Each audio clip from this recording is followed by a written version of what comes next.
ആകാശവാണി. നമസ്കാരം. പ്രത്യേക വാർത്താ ബുള്ളറ്റിൻ വായിക്കുന്നത് ദീപു എസ്.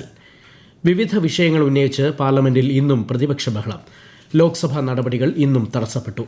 രാവിലെ സഭ ആരംഭിച്ചപ്പോൾ തന്നെ പ്രതിപക്ഷം പ്രതിഷേധവുമായി രംഗത്തെത്തിയിരുന്നു. തുടർന്ന് 2 തവണ നിർത്തിവച്ച സഭ പുനരാരംഭിച്ചപ്പോഴും സമാന സ്ഥിതി തുടർന്നതോടെ സഭ ഇന്നത്തേക്ക് പിരിഞ്ഞു. രാജ്യസഭയിൽ 2026-27 സാമ്പത്തിക വർഷത്തെ കേന്ദ്ര ബജറ്റിന്മേലുള്ള ചർച്ചാ നടപടികൾ പുരോഗമിക്കുകയാണ്. സീഷെൽസിന് $175 ദശലക്ഷം പ്രത്യേക സാമ്പത്തിക പാക്കേജ് പ്രഖ്യാപിച്ച് പ്രധാനമന്ത്രി നരേന്ദ്രമോദി. ന്യൂഡൽഹിയിൽ സീഷെൽസ് പ്രസിഡന്റ് ഡോക്ടർ പാട്രിക് ഹെർമിനിയുമായി നടത്തിയ കൂടിക്കാഴ്ചയ്ക്ക് ശേഷം നടത്തിയ സംയുക്ത വാർത്താ സമ്മേളനത്തിലാണ് പ്രധാനമന്ത്രി ഇക്കാര്യം അറിയിച്ചത്. വിവിധ മേഖലകളിലായി ഇന്ത്യയും സീഷെൽസും 7 ധാരണാപത്രങ്ങളിൽ ഒപ്പുവച്ചതായും പ്രധാനമന്ത്രി അറിയിച്ചു. ഇരു രാജ്യങ്ങളും തമ്മിലുള്ള ദീർഘകാല സൗഹൃദത്തെ തന്റെ സന്ദർശനം പ്രതിഫലിപ്പിക്കുന്നുവെന്ന് സീഷെൽസ് പ്രസിഡന്റ് പറഞ്ഞു. വൈകിട്ട് ഡോക്ടർ ഹെർമിനി രാഷ്ട്രപതി ദ്രൗപദി മുർമുവിനെയും ഉപരാഷ്ട്രപതി CP രാധാകൃഷ്ണനെയും സന്ദർശിക്കും. കൃത്യനിഷ്ഠയാണ് വിജയത്തിന് അടിസ്ഥാനമെന്ന് പ്രധാനമന്ത്രി നരേന്ദ്രമോദി. അച്ചടക്കവും പ്രചോദനവും ഒരുപോലെ അനിവാര്യമാണെന്നും പ്രധാനമന്ത്രി അഭിപ്രായപ്പെട്ടു. പരീക്ഷാ പേ ചർച്ച 9ാം പതിപ്പിന്റെ 2ാം ഭാഗത്തിൽ വിദ്യാർത്ഥികളുമായി സംവദിക്കുകയായിരുന്നു അദ്ദേഹം.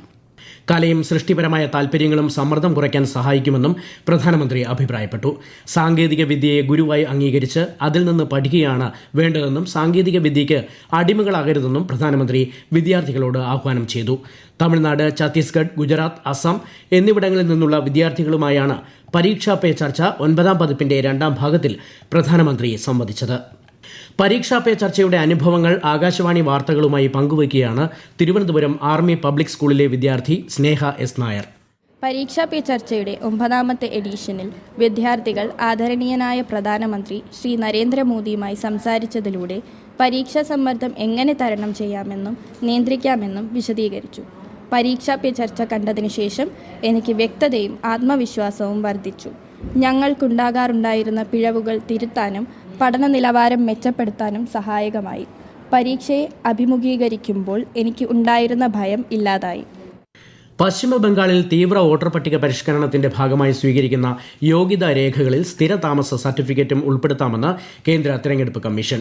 പശ്ചിമ ബംഗാൾ ചീഫ് ഇലക്ടറൽ ഓഫീസർക്ക് അയച്ച കത്തിലാണ് കമ്മീഷൻ ഇക്കാര്യം വ്യക്തമാക്കിയത്.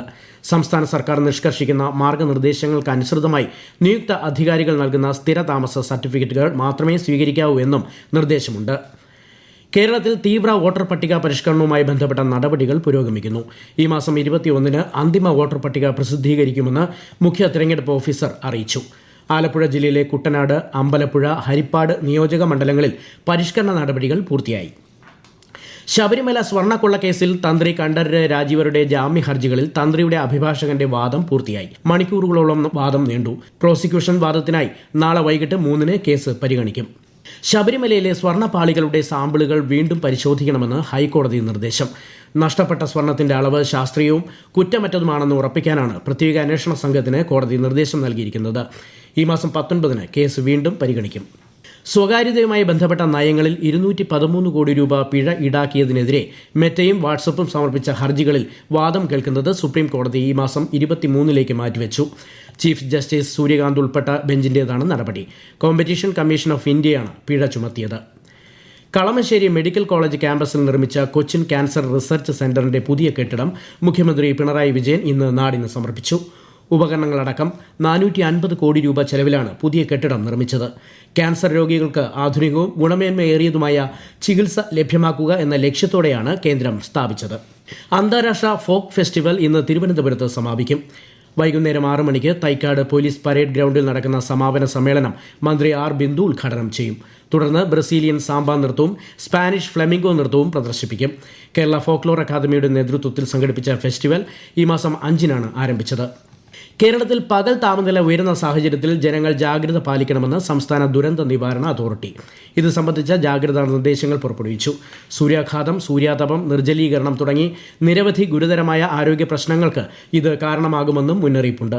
പകൽ 11 മുതൽ 3 മണി വരെയുള്ള സമയം ശരീരത്തിൽ നേരിട്ട് കൂടുതൽ സമയം തുടർച്ചയായി സൂര്യപ്രകാശം ഏൽക്കുന്നത് ഒഴിവാക്കണമെന്നും അധികൃതർ അറിയിച്ചു. ICC പുരുഷ T20 ലോകകപ്പ് ക്രിക്കറ്റ് ഗ്രൂപ്പ് സിയിൽ ഇറ്റലിക്കെതിരെ സ്കോട്ട്ലൻഡിന് 73 റൺ ജയം. ഗ്രൂപ്പ് ബിയിൽ കൊളംബോയിൽ നടക്കുന്ന മത്സരത്തിൽ അല്പസമയത്തിനകം സിംബാബ്വെ ഒമാനെ നേരിടും. പ്രത്യേക വാർത്താ ബുള്ളറ്റിൻ കഴിഞ്ഞു. അടുത്ത വാർത്താ പ്രക്ഷേപണം വൈകിട്ട് 6:30-ന്.